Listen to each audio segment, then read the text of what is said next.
Pembangunan infrastruktur besar-besaran di Ibu Kota Nusantara atau IKN Nusantara diikuti dengan arus material logistik untuk pembangunannya.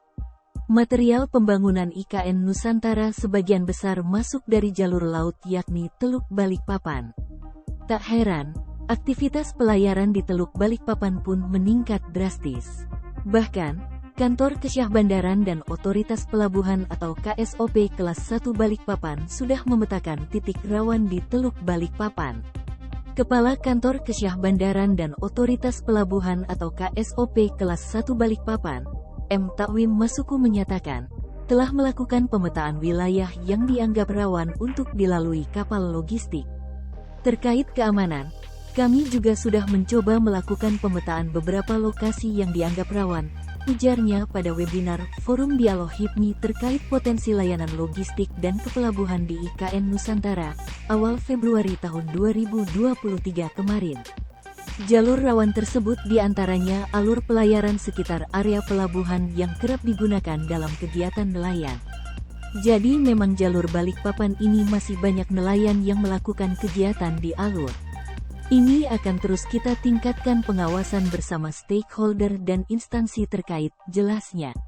Juga kawasan jalur perairan rawan pencurian pada zona area STS. Termasuk jalur perlintasan penyeberangan Balikpapan, Penajam yang tentu berpotensi menimbulkan tabrakan saat dilewati kapal logistik. Hal ini bisa terjadi karena ramainya arus penyeberangan di kawasan tersebut. Kita tahu Teluk Balikpapan ini ada kegiatan penyeberangan, baik itu kapal klotok dan lainnya yang menyeberang dari Balikpapan ke Penajam, berpotensi terjadi kecelakaan. Ini juga perlu peningkatan pengawasan sehingga tidak terjadi kecelakaan di wilayah tersebut, ujar Takwim. Tak hanya itu, kawasan Kampung Baru juga termasuk daerah rawan, karena terdapat pipa bawah laut yang melintasi Teluk Balikpapan. Ini juga menjadi bagian dari atensi kami untuk memberikan perhatian khusus sehingga tidak ada kapal yang berlabuh di lokasi yang tidak diperuntukkan.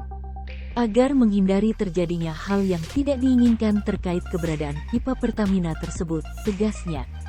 Berikutnya, area jembatan Pulau Balang juga dianggap rawan.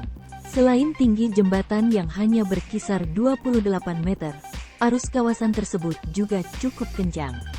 Takwim membeberkan, pihaknya telah berkoordinasi dengan pihak terkait untuk membangun pos terpadu khusus untuk memantau keamanan. Untuk memastikan setiap kapal yang melintas di kawasan ini dalam kondisi aman. Karena memang di sini ada palung yang arusnya cukup kencang, katanya. Lebih lanjut, ia berharap tak terjadi hambatan yang dapat menimbulkan stagnasi lalu lintas kapal yang mengangkut logistik ke lokasi pembangunan IKN Nusantara.